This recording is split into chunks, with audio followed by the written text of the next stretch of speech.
first became interested in private equity when I was graduating from college, and had a number of friends that were going to Wall Street, and there was a lot of buzz around LBOs. I didn't know what that meant. I didn't know what it was, but I just remember a lot of people talking about investment banking and LBOs. I was a biomedical engineering major, and so most of my studies were in a different building. I had worked at Pfizer, had summer internships, and so it was kind of a foreign world to me. I then went into consulting, and always had an interest and a passion for wanting to live and see the world. And so I ended up working for the Bank of Scotland. And part of the interest in going to work for the Bank of Scotland was that it was a structured finance position to work on LBOs and MBOs in Europe. And so that was the start. Got a chance to work on a ton of deals and kind of learn the industry in Europe.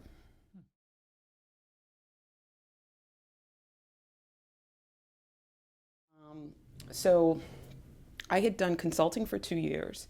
And the exciting thing about consulting is, you do a lot of problem solving to come up with a solution to, that a company is facing. But typically you leave once you submit the solution. So we would come up with all these great ideas, but we left the client to implement them. Or, they would implement it and you'd come back and check. But there was never a alignment in terms of us being able to see it through. And so the nice thing about private equity is you're an owner. You are, if you have a vision on what the future should look like or some initiatives that should get done to enhance the company's market positioning or enhance their sales or productivity, if it doesn't work, there's repercussions. And if it does work, then your theories were right and you get to see the benefits of your ideas and your labor.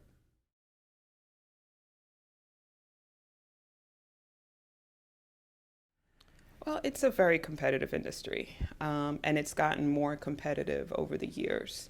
The number of private equity firms that are in existence today, has probably quadrupled, if not more, over the last 10 years.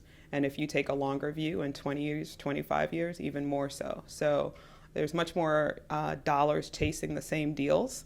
And so you end up having to have real conviction about what you're going to do to add value to a company when you invest in it, because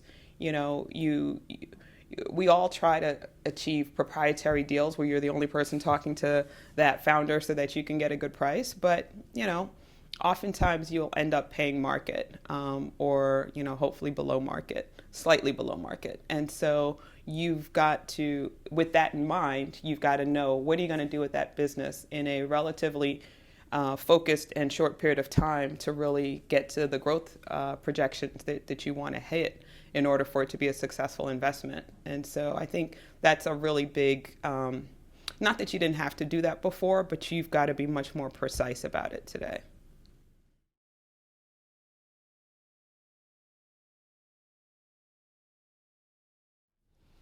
I zero in on situations where there's a growth story.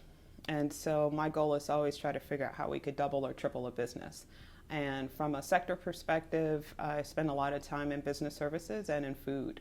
I have a growing interest in industrial technology, so that's another area where I've been spending a lot of time. But ultimately, what gets me excited is there an opportunity to work with a great team, and find opportunities to double or triple growth.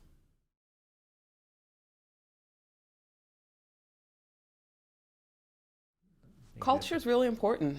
We spend a lot of time with the people that we're looking to bring on to just make sure that there'll be a good cultural fit. And that is not in every situation. In some situations, we'll have owners that say, I've never had a boss, don't want one. I will back out once this transaction occurs. And that's okay. So there's a range of situations where, someone says, hey, look, I've been banging my head against the wall, growing, 5% year over year. I'd love to be able to grow 10 to 20% with you guys and the scale. I think I can do that. And so that type of management team is excited about being part of a bigger group and is excited about the help that private equity can bring to the table. I think one of the things that we have as Gen X, which helps us, is we have a strong operating team. And so in any deal, there's always an operating lead or operating partner.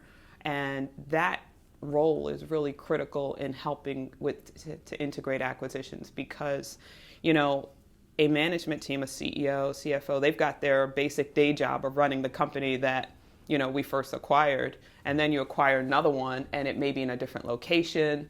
Oftentimes the systems aren't as strong, and so that process of folding it in and bringing them in can be complex. It can be time-consuming, and sometimes not so pleasant. Mm-hmm. And so having a operating partner on the Gen X side that can parachute in and help and kind of guide and take on whatever role that's necessary to help get that executed successfully is a real advantage.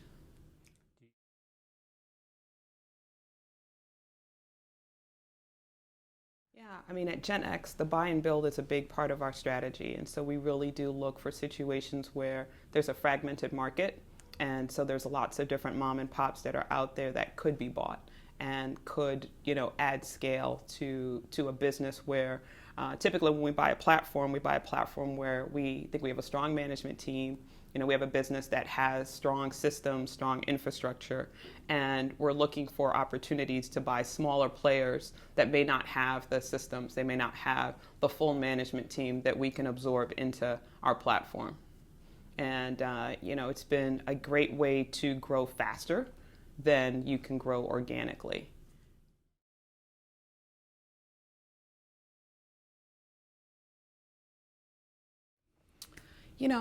I think what I've learned, for me, I've always kind of felt like failure wasn't an option.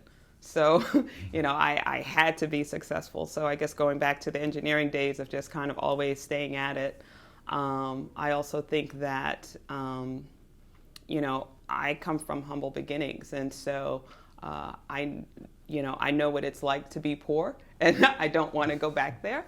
And so working hard has always been something that, my family my mom's an incredible hard worker and instilled a strong work ethic. So kind of just making sure that you do your work, you work hard, you get it done. Being a team player is really important. This is a team sport. It doesn't always look like it, but you've got partners around the table. You've got the management team that you're partnering with. And so being able to play well in the sandbox with lots of different people is really important.